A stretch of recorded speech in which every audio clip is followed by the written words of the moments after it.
পাগড়ি শিল্প, পাগড়ি ডিজাইন ও ধরন জাতি, ধর্ম এবং সংস্কৃতি অনুসারে বিভিন্ন হতে পারে।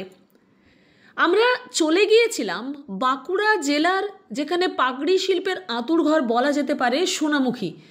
একসময় এই সোনামুখী থেকে পাগড়ি চলে যেত দূর দূর দেশে, কিন্তু বর্তমানে সেই পাগড়ি শিল্প প্রায় তলানিতে ঠেকেছে। আমরা দেখে নেব সেই পাগড়ি শিল্পের হাল হকিকত। আমরা কথা বলেছিলাম পাগড়ি শিল্পীদের সঙ্গে এই বিষয়ে। Ashis Narayan Banerjee, joint director, handloom, কলকাতার সাথে কথা বলেছিলাম। তিনি জানান পাগড়ি শিল্পীদের যে সমস্ত তাদের দাবি দেওয়া বা যে সমস্ত বিষয়গুলো, যোগাযোগের ব্যবস্থা বা অন্যান্য বিষয়গুলো নিয়ে তারা আলোচনা করছেন। দেখা হচ্ছে কোন কোন স্কিমে এই পাগড়ি শিল্পকে দিয়ে এটার উন্নতি ঘটানো যায়, তারা সেই বিষয়েও চিন্তাভাবনা করছেন। আমরা আজকে চলে এসেছি সোনামুখীতে। সোনামুখী মানে আমরা জানি কালিকার্তিকের দেশ। সোনামুখী মানে আরও একটা বিষয় পরিচয় আছে যুগ যুগ ধরে, সেটা হয়ে আসছে। ক্যামেরায় পাপিয়া ঠিকই শুনেছেন, পাগড়ি শিল্প। যে পাগড়ি চলে যায় একদম আফগানিস্তান থেকে শুরু করে বিভিন্ন জায়গায়, সৌদি আরব, বিভিন্ন দেশে চলে যায়। তো এই পাগড়ি শিল্পর জায়গাতে, পাগড়ি শিল্পর আঁতুড়ঘর বলা যায় সোনামুখীকে। তো এখানে আমরা চলে এসেছি। আমি একটু ঢুকে দেখাবো, আমি ক্যামেরাম্যানকে বলবো একটু ঢুকে দেখাতে। এই যে সুতো তৈরি হচ্ছে, সুতোটা অবশ্য শাড়ির জন্যও হচ্ছে, পাগড়ির জন্যও হচ্ছে। তবু আমি দেখাবো একটু পাগড়ি যে আমাদের এখানে এসেছি এবং যে তাঁতে তৈরি হচ্ছে সেই তাঁতটা দেখাবো।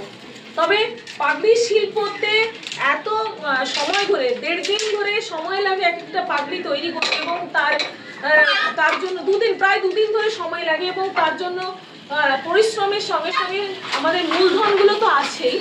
তো সেই যখন পাগড়ি শিল্প প্রায় বন্ধের মুখে, যেখানে 250 থেকে 300 পাগড়ি শিল্পী ছিলেন সোনামুখী জুড়ে, এখন হয়তো হাতে গুনে মাত্র 40 থেকে 50 জন এসে দাঁড়ানো, মানে আরো কম হয়তো হাতে গোনা। তো সেই জায়গায় দাঁড়িয়ে আমরা পাগড়ি শিল্পের জায়গায় চলে এসেছি। পাগড়ি মানে যেটা হচ্ছে আমাদের কাছে একটা খুবই আকর্ষণের বিষয়, যেটা চলে যায় বাইরে বাইরে। চলুন আমরা এই বিষয়ে আরো বিস্তারিত শুনে নেব ওনাদের কাছে। আমার মতামত এটাই আছে যে এখন ধরুন আমাদের ইন্ডিয়া থেকে যে মালটা যে যাবে, তো সেই যোগাযোগের রাস্তাটা যদি ঠিকভাবে যদি সরকার যদি দেখাশোনা করে, তাহলে হয়তো আরো সেল বেড়ে যাবে। এটাই চাই, মানে যোগাযোগের ব্যবস্থাটা উন্নত করতে হবে। আচ্ছা, আপনার নাম? ক্ষেত্রনাথ সু। ক্ষেত্রনাথ বাবু, আপনাদের সোনামুখীতে কত এরকম পাগড়ি শিল্পী আছে আপনি বলতে পারবেন? এখন তো খুব কম, তাও হাতে গোনা কিছু জন, খুব বেশি হলে গোটা সোনামুখী মিলিয়ে হয়তো 50টা হবে। আগে তো বেশি ছিল, আগে 500 উপরে ছিল। আচ্ছা, আগে 500 ছিল, সেটা এখন হয়তো 50-60 আরো বেশি ছিল, আরো বেশি ছিল।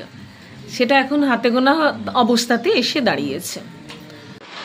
আমরা এতক্ষণ ছিলাম সোনামুখী ব্লকে।